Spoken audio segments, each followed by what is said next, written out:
Raza Khan Fazil Bareilvi Nawwar Allah Marqadahu wa Rahmatullahi Ta'ala alayhi. Inshallah Azza wa Jal, we will discuss briefly about the eating habits of Ala Hazrat radiyallahu ta'ala anhu and his wearing style. Wearing clothes, shoes, what kind of clothes or shoes he liked, what kind of food he liked, or what he used to eat and how much he used to eat.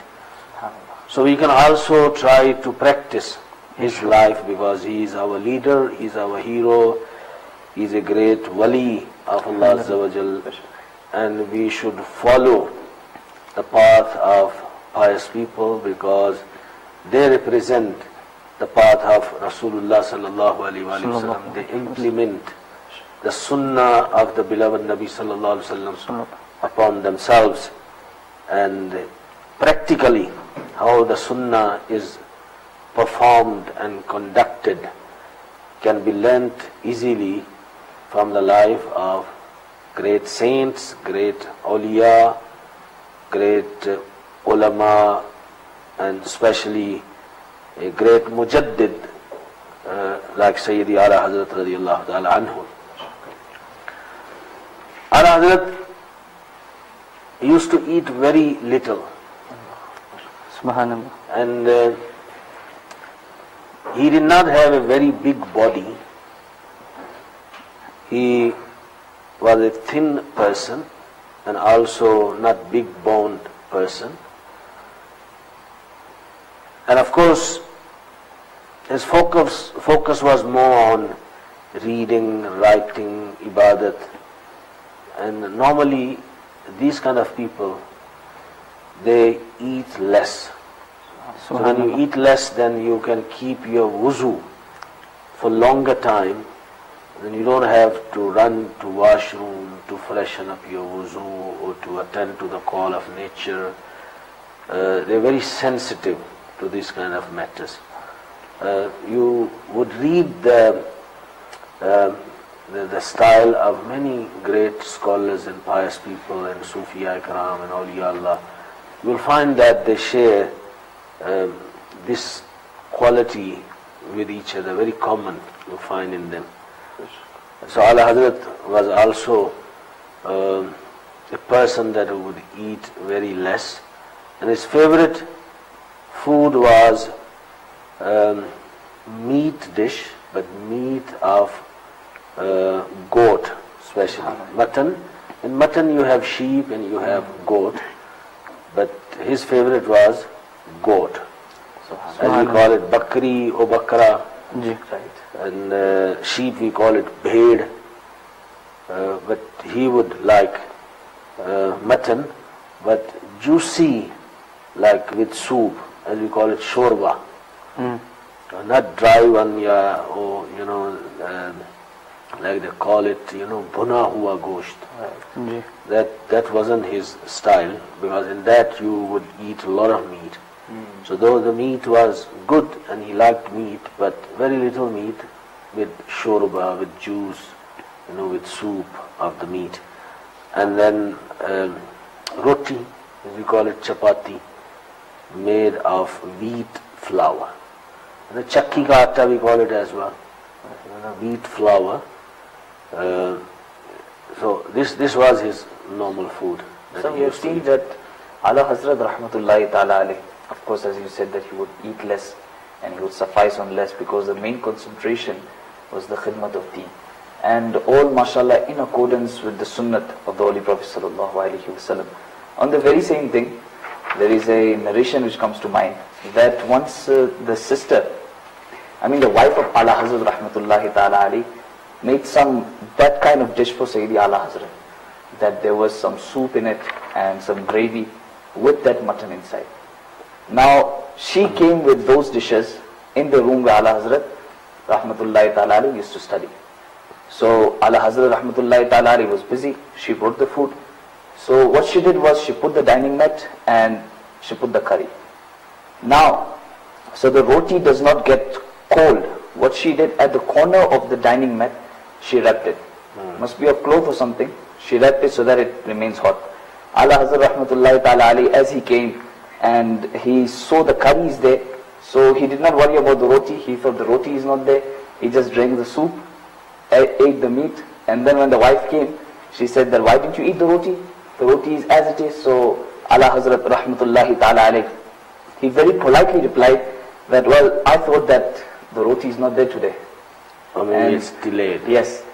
So I just ate the meat and I relaxed on that, I sufficed on that, and I drank the gravy of that. See, you can understand few things from here, that his focus was not on food or on the taste of food, or he's hungry and he needs to satisfy his hunger now, and his focus was still on his work, on reading and writing. Whatever came in front, he ate it. He did not scream or shout and said, where is the roti? I'm waiting, bring the roti, I need to eat. As most of the people would do. Would get angry and start screaming. And whatever was in front of him, he ate it quietly. Assuming that roti has not arrived yet. And the roti was there, and he didn't look for it. Maybe he must have been reading, and then just, the focus was on the book and just eating. And then the soup was left and he drank the soup and he's happy. So basically our pious ancestors would eat to live. And nowadays apparently the situation has become that people live to eat. Yes, we do that.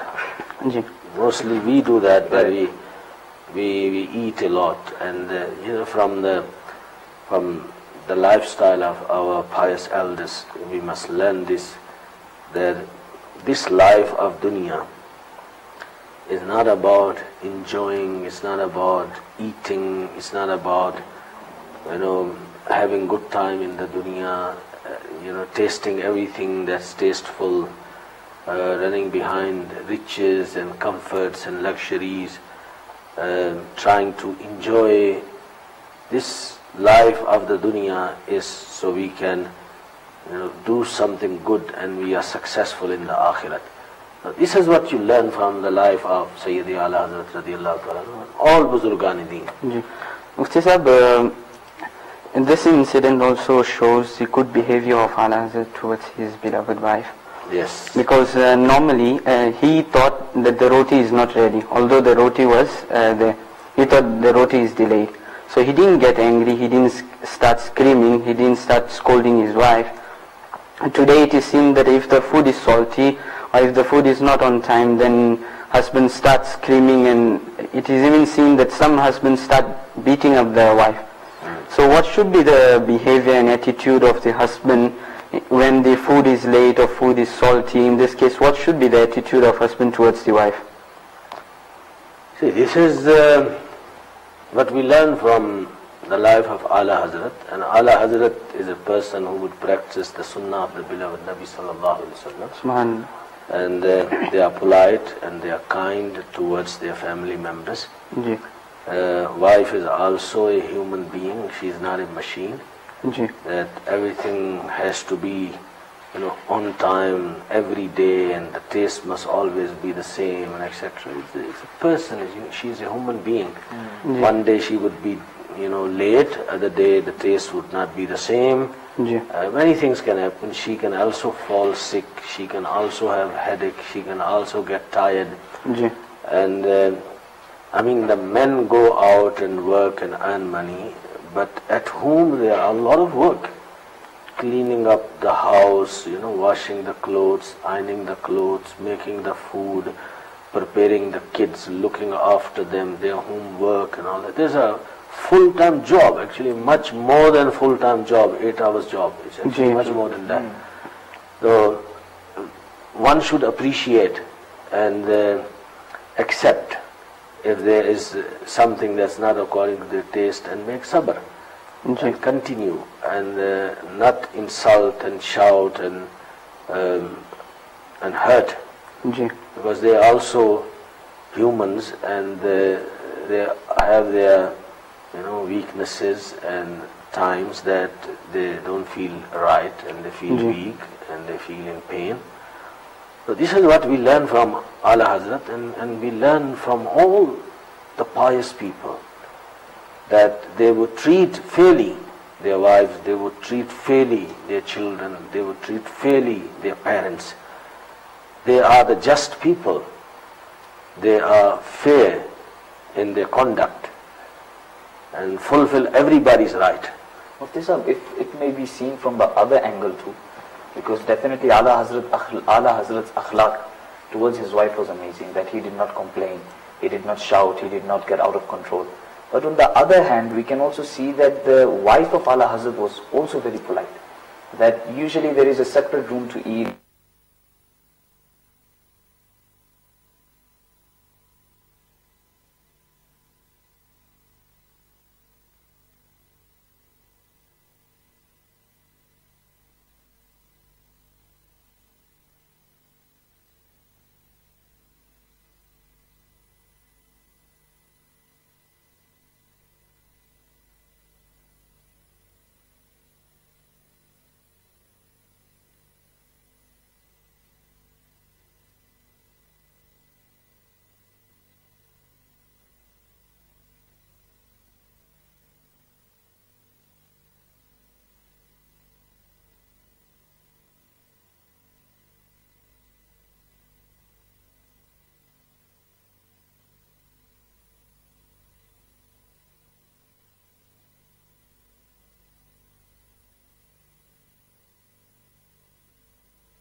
And traveling in the path of Allah and Madani Qafilas become a serious issue in a lot of homes and with a lot of brothers.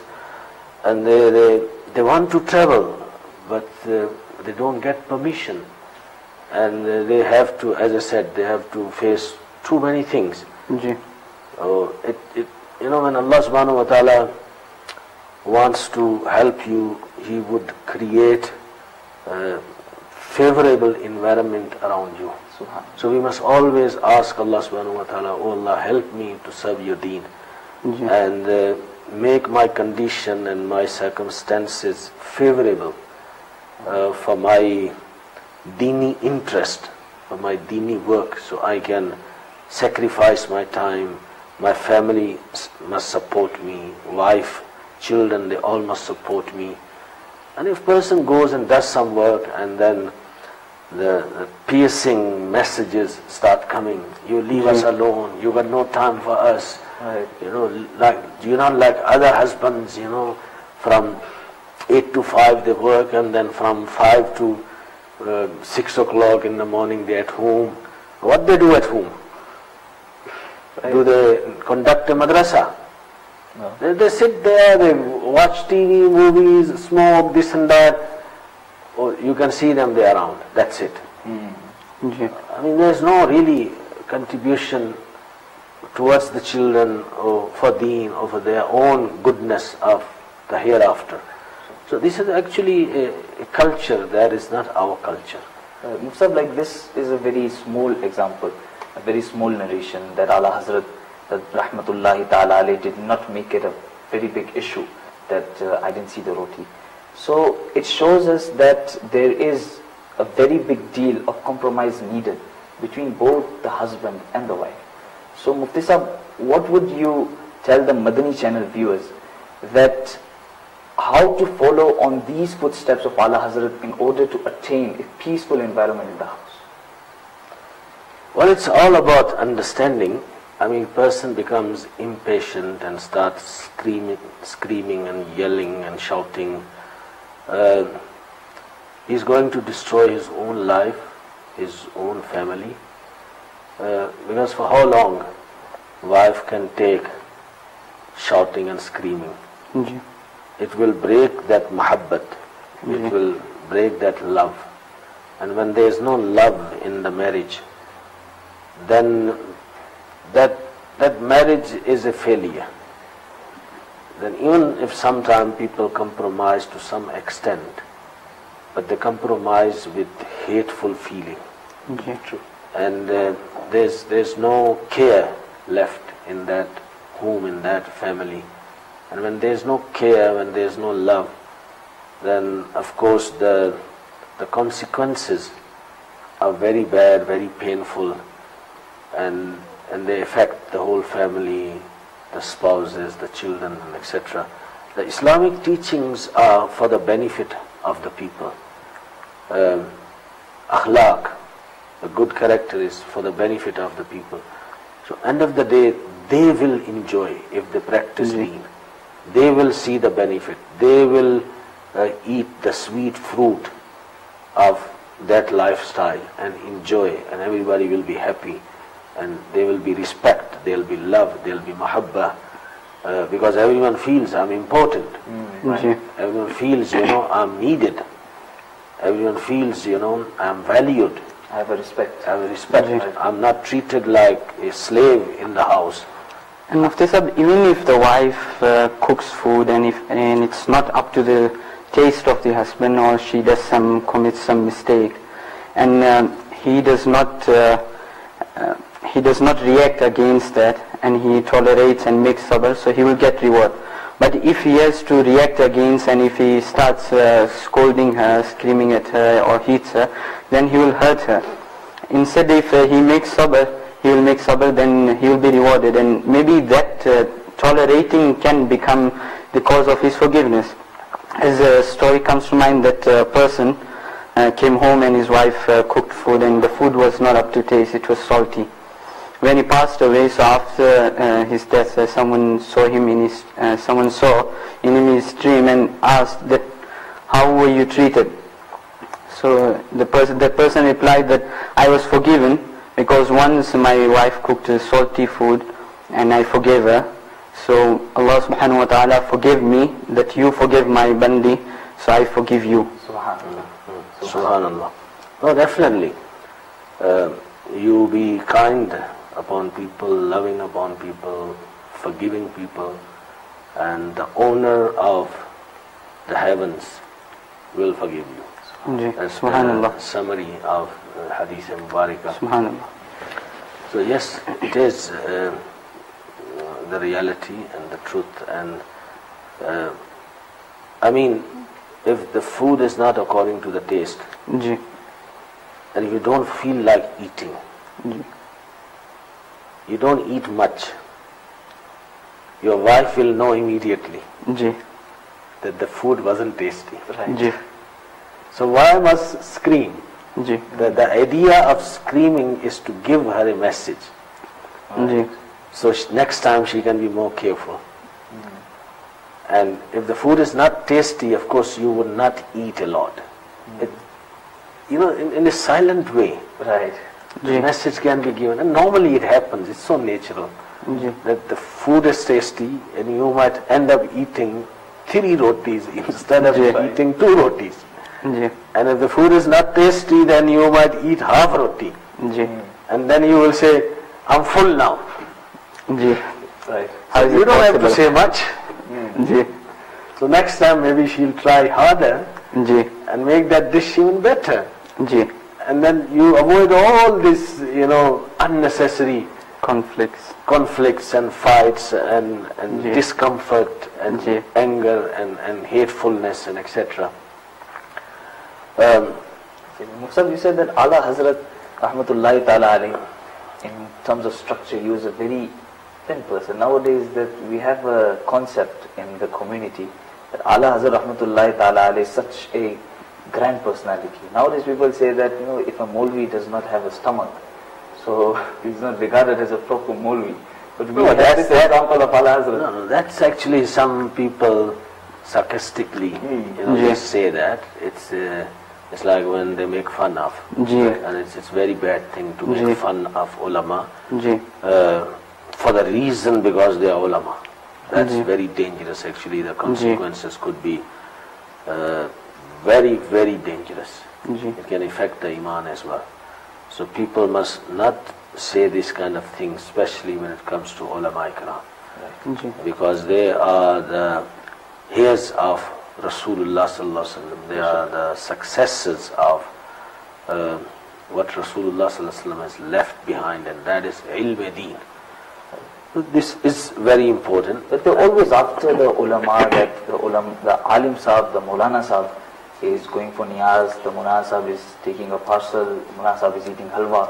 So people are looking for those points so that they can, hurt the emotions of a Maulana or taunt him or disrespect him. So what should be done to such people? Well, they should be given warning that, mocking at ulama or insulting ulama because of their position, Right. because they possess ilm-e-deen. That's a kufr, that's a blasphemy. That can affect their iman, that can affect their nikah, that can affect their hajj, that can affect their bayat, that can affect too many things. If the mockery is because of he is an alim, knowledge of deen.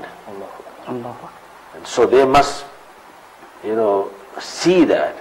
Must be careful. And must be very careful.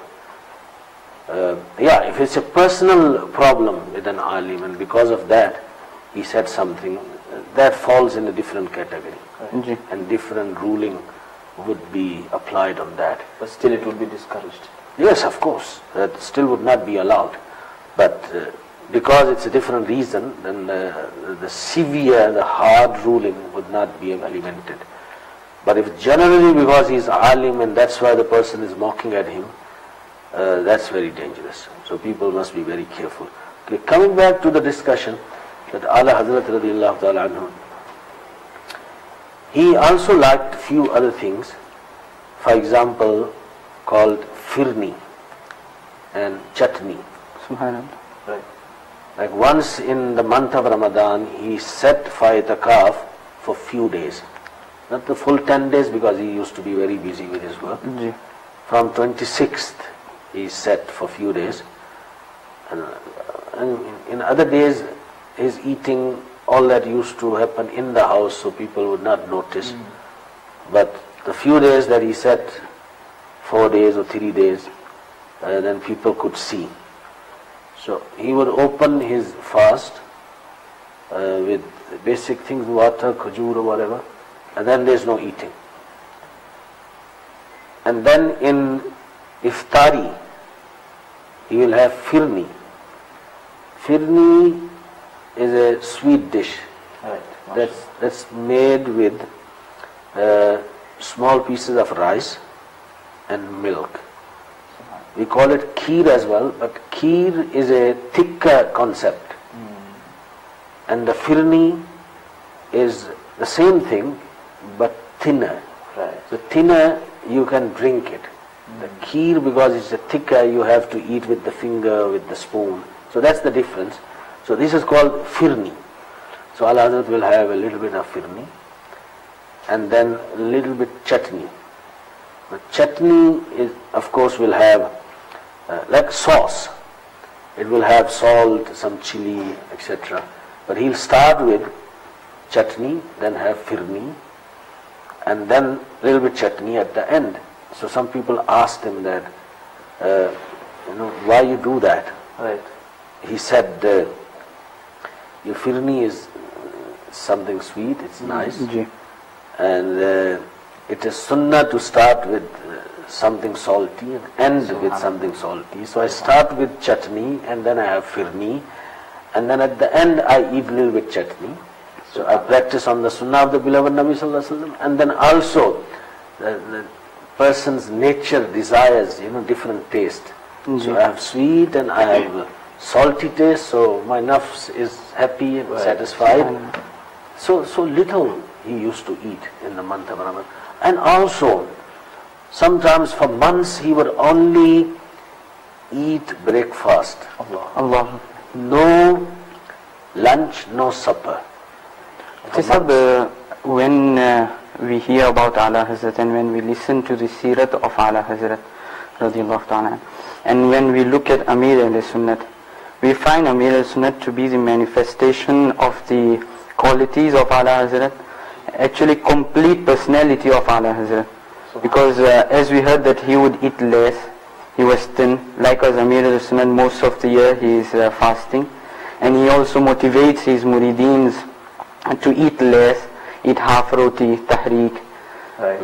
So we find Amir Sunnah to be the complete manifestation of the personality of Ala Hazrat. No doubt, no doubt. Alhamdulillah. Indeed, Amir Ahl Sunnat is a true ashik of Ala Hazrat. His ishq for Ala Hazrat is not about lip service, Subhanallah. just talking about him, using his big titles, giving a nice, speech, mesmerizing the audience, and no, that's not a style of Amir Ahl Sunnah. Amir Ahl Sunnah's ishq is to follow Ala Hazrat Subhanallah. in every possible way. Subhanallah. And he says to everyone, even he said about his own son, Janasheen of Amir Ahl Sunnah, Hazrat Haji Ubaid Raza al-Madani, about him, he said to Shura that, though he is my Janasheen, I appointed him, but if he moves equal to a single hair Allah. from the maslak of Ala Hazrat, he is not my Janasheen. Allah. That's an example for everyone to follow. That's maslak Ala Hazrat practically. Of course, the Aqidah comes in, the practice comes in, and all that. I mean, maslak Ala Hazrat, yes. Of course, on the fiqh matters, sometimes looking at the change of the conditions, certain fatwas, muftiyan ikram, they give which look apparently a little different here and there, but that is also from the teachings of Sayyidi Ala Hazrat. So that falls within the category of Maslaki Ala Hazrat. Subhanallah. So that's a different story. But if the main thing is that this is what is real ishq and real love. Ala Hazrat is my mentor. Ala Hazrat is the standard that I see and I follow. And my whole achievement is around Ala Hazrat. Dawat Islami is my baby. I nourished it, I grew it up. It's now reaching the adulthood. So tomorrow somebody must not say something which is contrary to the teachings of Ala Hazrat, because I built up this movement around Ala Hazrat. His teachings, his ways, his akhlaq, his character. Alhamdulillah. So, indeed, what you said, and you have identified something very important, that you want to see real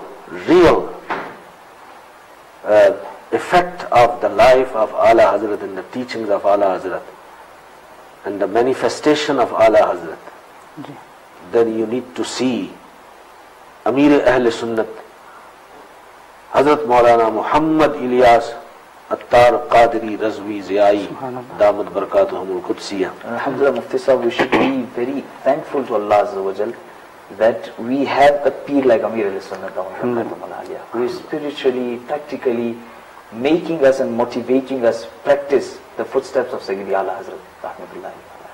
No doubt, Alhamdulillah, we are indeed blessed in this age and time that we have people like Sayyidi Amir Ahl Sunnat in this dunya, and we have seen them physically, with the naked eyes, and we met them and we sat with them and we ate with them. One day our coming generations will remember that and will quote that, that our fathers also met with Amir Ahl Sunnah. In fact, Mufti Sahib, most of us who are in, many of us who are in Madani Mahal, we heard about Ala Hazrat from Amir Ahl Sunnah. Yes.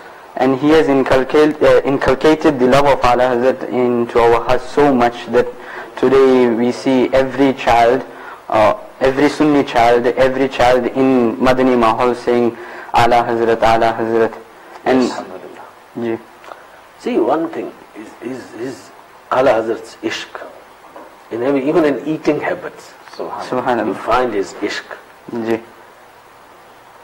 See, he never used to have stale water.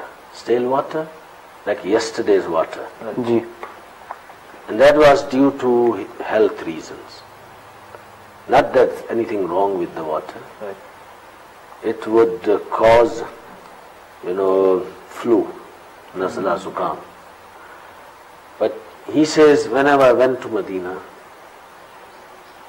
he would prefer to drink yesterday's water today. Subhanallah. Because the water of Medina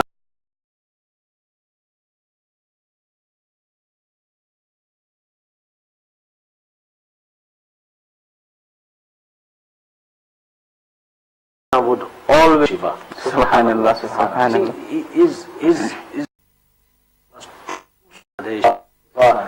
In everything of Medina. Subhanallah. So he's a strong believer of that. Subhanallah. So because of his faith, he would see the result of it. Subhanallah. So everywhere else he goes, the yesterday's water will make him sick the next day if he drinks. But in Medina, if he drinks the water of Medina, he says, I'll get healthy. Subhanallah. Subhanallah. This was Ala Hazrat Sayyid. Subhanallah. And of course, we said we will touch a little bit on his libas, on his wearing. No, sir, just before libas, yes. A small story regarding, you said that Ala Hazrat would go for months sometimes without eating and drinking. He would only suffice on breakfast at times. So Ala Hazrat Rahmatullahi Ta'ala alayhi once thought that one time in a day eating is sufficient for me, and if I eat once a day it doesn't affect my routine, so I will only have breakfast and nothing else. So till 2 months he carried on like that. So the people got worried and they decided that we should give him food, we should serve him so he can at least eat. They were feeling bad for him. So he refused, he wouldn't eat at all. He said, no, my schedule is not being disturbed, I'm fine with it. So they called a Sayyid Saab of the area. So that Sayyid Saab was called and they requested the Sayyid Saab that please request Ala Hazrat. Sayyid Saab organized food and he presented to Ala Hazrat Rahmatullahi Ta'ala alayhi. Ala Hazrat Rahmatullahi Ta'ala alayhi, he would love Sadat-e-Karam a lot. He would respect the Sadat-e-Karam a lot because of the nisbat of Nabi Kareem Sallallahu Ta'ala alayhi wa sallam. So he stood up, he welcomed him and he gave him a lot of respect and love. And then when that Sayyid Saab presented the food, Ala Hazrat Rahmatullahi Ta'ala alayhi said, I won't eat the food because I'm happy and sufficient with one meal, and that is breakfast. So, so much insistence, and Ala Hazrat Rahmatullahi Ta'ala alayhi was refusing. At the end, that Sayyid Saab said that, okay, no problem, as you say so, I will leave. But on the day of judgment, I will tell my Nana Jan, Huzur Sayyid Alam Sallallahu Ta'ala alayhi wa sallam, that, oh my Nana Jan, Ya Rasulullah Sallallahu alayhi wa sallam, I requested Ya Ahmad Raza Khan, Rahmatullahi Ta'ala alayhi, to eat, but he is not eating. So Ala Hazrat got shocked on that, he got and he realized that what will I do on that day in front of Rasulullah Sallallahu alayhi wa sallam. So he ate, and not only that he ate, in fact the Sayyid Saab took a promise from him that you will never ever again make such a promise to yourself that I won't eat and I will only eat breakfast. So what, in this thing we learn that he was only sufficient on food, one meal, no matter whomever insisted on him, and secondly his love and respect for Rasulullah Sallallahu alayhi wa sallam. It's wonderful. And also that other story of Hazrat Maulana Hidayat Rasul, very interesting, that he left eating, not eating at all. Because he read stories of previous ummats, that the awliya and previous ummats and the scholars in previous ummats, they would not eat for months. So he said, I'm the ummat of Rasulullah Sallallahu Alaihi Wasallam, so I can also do that. And he left eating, drinking, not drinking for months. And everybody got worried, but his work is not affected. His day-to-day activities are happening. He doesn't feel weak.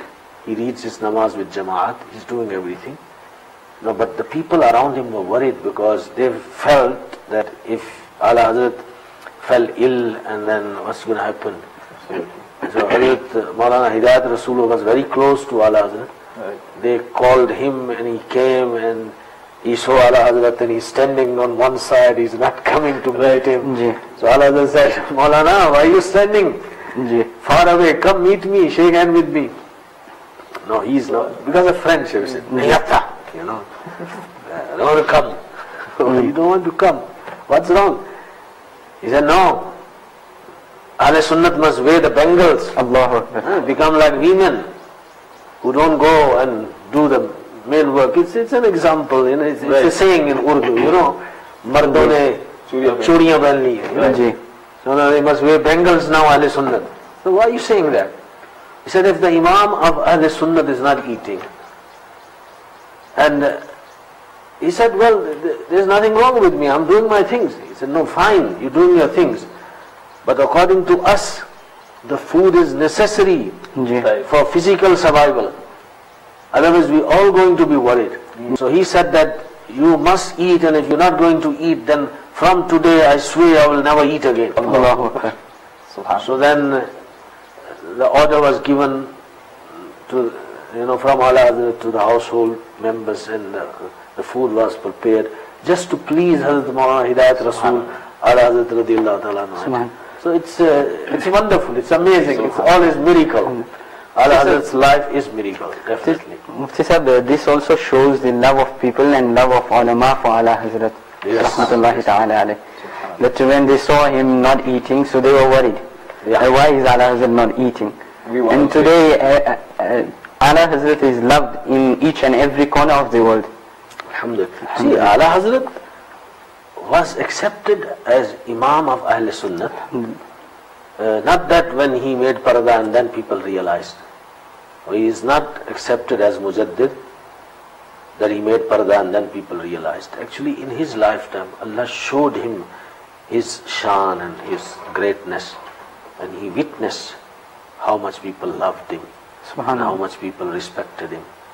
And Alhamdulillah, the love of ulama ikram, even many great Sunni ulama who were older than him in age, and great scholars, and they had their own, hundreds of great ulama as their students, and they had their own mashayikh and silsilas, but they all will run to Ala Hazrat to take bayat barakat, or take khilafat, or take some lessons and become students, or just come and meet him and look at him and show their love and muhabbat. So one day they can say they have met a Mujaddid of Islam, they have met a Naib of Ghaus-e Azam, they have met a true wali of Allah Azza wa Jal. So the muhabbat of ulama ikram and mashayikh and pious people was there, and especially the Majzoob awliya. Majzoob awliya, they used to come a lot. Majzoob is a wali that apparently looks like a mad person. And but in reality they are like the secret intelligence service in the field of wilayat. So nobody can notice, and they have their own code language. They use certain words, and only the people that know them and know their status, so they in that force, they understand what they have said. So the Majzoob awliya used to come a lot to Ala Hazrat. Actually all awliya, because Mujaddid of the time is the head of all the awliya. So then every wali shows love and respect towards the Mujaddid. So whether he's Majzoob or not Majzoob, he's still a wali. So he knows one thing, that my head in this age and time is the Mujaddid, and the Mujaddid was Sayyidi Ala Hazrat. Therefore everybody would come there. Mujaddid al-Fasani rahmatullahi ta'ala alayhi, he mentions that the Mujaddid, the wali who is the Mujaddid of the time, he helps the other awliya uplift their status. Yes. As a story is mentioned that once a Majzoob wali came in the court of Ala Hazrat and asked that, O Ahmad Raza, you say that Sayyidi Alam sallallahu alayhi wa sallam has sultanate kul in this world, in this alam. So Ala Hazrat rahmatullahi ta'ala said yes. So then Majzoob Ali said that yes, it's true, I can see it on the earth, but how does he have a sultanate in the heavens? So Ala Hazrat rahmatullahi ta'ala said that he has sultanate.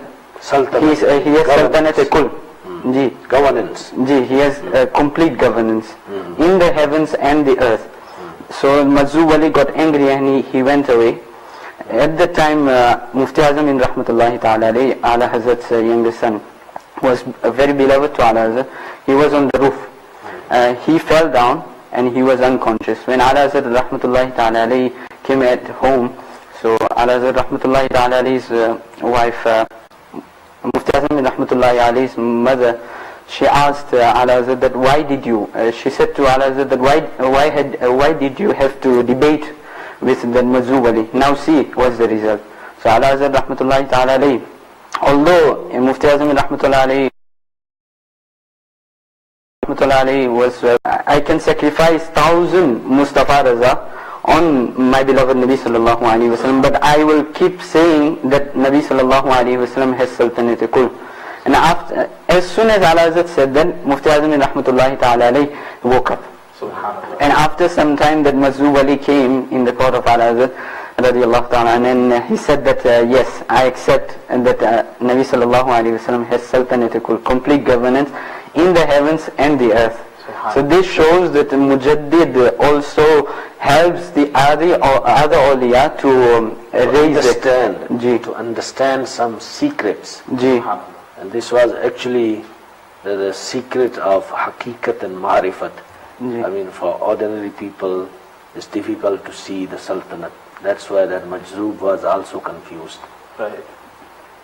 But Ala Hazrat helped him to understand. Subhanallah. So it's wonderful, yes. Just as I said earlier, it is an accepted fact that Mujaddid is the king of all the awliya of that time. And that's the reason that you see Sufiya Ikram, awliya Ikram, they would run and meet Ala Hazrat.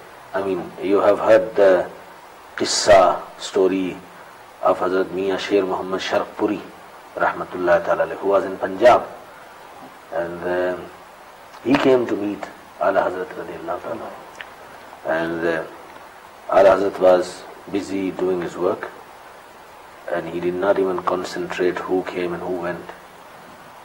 So he came with his murids, of course, few of them came, and he stood there, he saw something, he left, he said, no, my job is done. As in Punjabi they say, Beliyo sada te kam ho gaya. My friends, my job is done. Let's go. So they went back. So one of the Aqidatman Murid, of course, for Murid, his peer is the biggest one. So he didn't like, he expected Ala Hazrat to stand up and meet and, offer hospitality and, make his peer feel, important. Ala Hazrat was like absorbed in something. So then he said, don't worry, I have seen what I came to see. Subhanallah. Subhanallah. I saw that Ala Hazrat was busy and Rasulullah sallallahu alaihi wasallam was dictating him what to write. Allah. Subhanallah. Dictation from Rasulullah. Subhanallah.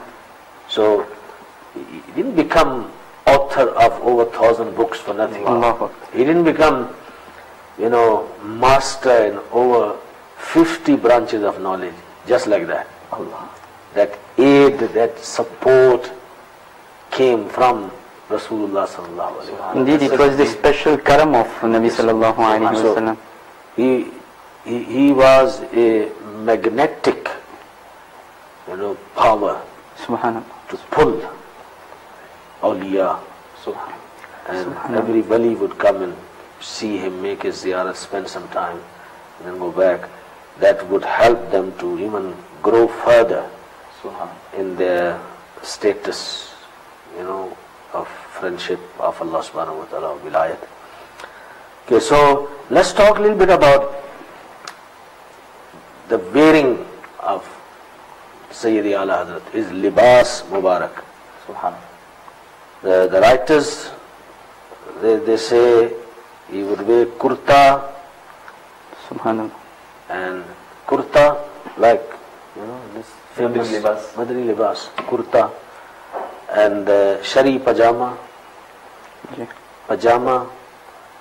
and also a overcoat, Subhanallah, and abba is like jubba, like when you put on top of your clothes, and amama sharif, Subhanallah, subhanallah. Subhanallah. Ala Hazrat always performed his farz namaz with amama. Subhanallah. Subhanallah. Subhanallah. Not ever with topi. Subhanallah. See, we talked about Okay. Amir Ahl Sunnat following the way of Ala Hazrat. Subhanallah. Amir Ahl Sunnat also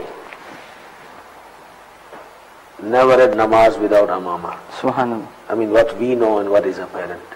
Ji. And so he follows his mentor. Subhanallah. It's jais to read namaz with topi.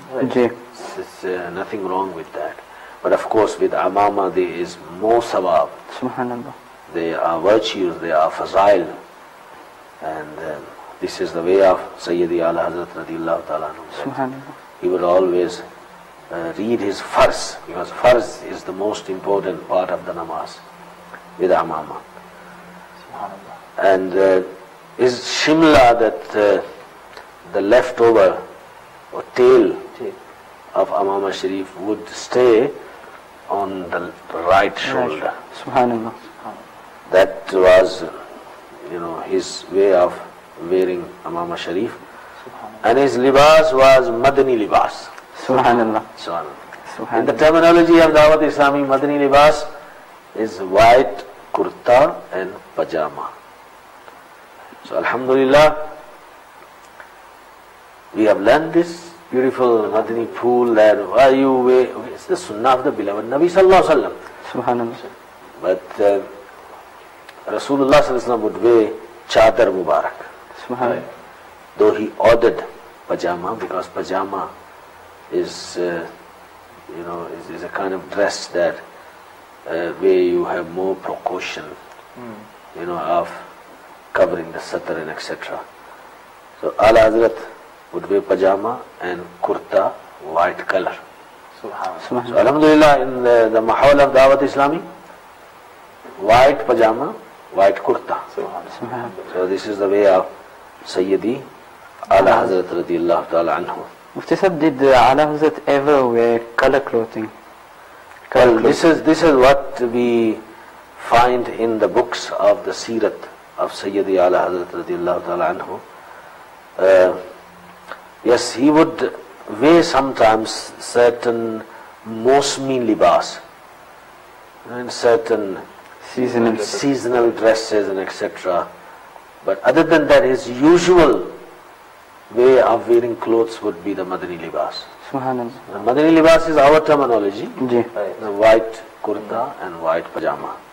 So that was the dress of Sayyidi Ala Hazrat radiallahu ta'ala anhu. And some like shawls, green color or something, also Ala Hazrat used to like. So there is a narration on the dress of Sayyidi Ala Hazrat rahmatullahi ta'ala alayh, that Ala Hazrat would wear that normal traditional shalwar kameez type thing, like Madani libas we call it. So once Sayyidi Ala Hazrat rahmatullahi ta'ala alayh went to Medina Sharif, and he narrates himself, I'm just mentioning the summary, he says that my certain clothes were left somewhere, the ones which I had were dirty, my slippers also slipped away somewhere. So, and I wanted to go in the court of Nabi Kareem sallallahu ta'ala alayhi wa sallam. So I was thinking, how should I do so? So I had to buy a dress from there, the proper Arabic dress. And he went to the bargah of Rasulullah sallallahu alayhi wa sallam, and he says that perhaps that was the plan of Rasulullah sallallahu ta'ala alayhi wa sallam, that, oh Ahmad Raza, you coming in my court? Come in those clothes. So Arabic style is that jubba. Jubba, right. Long, what they call it, tope. Tope. Right. In our areas they call it tope. Yeah. A lot of people go to work in Arabia. Yeah.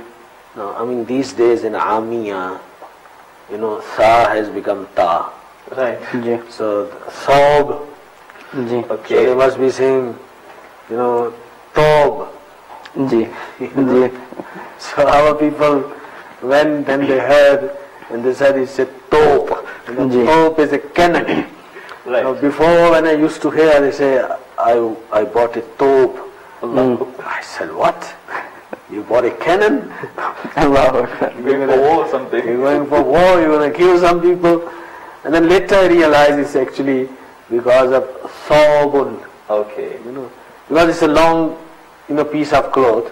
Right. So this is how it developed. Even like the word Halim must have been Lahim, from Lahm, because it is a meaty dish. Right. So our people went and they heard, Lahim, and they slowly changed it into Halim. So even Thawb became Thob.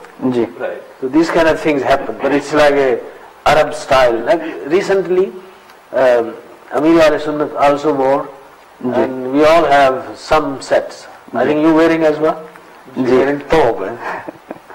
Okay, mashallah. Mufti sir, when we hear about the seerat of our pious predecessors, rahimahumullah, like now we're listening to the seerat of Ala Hazrat, Nawarallahu marqadahu.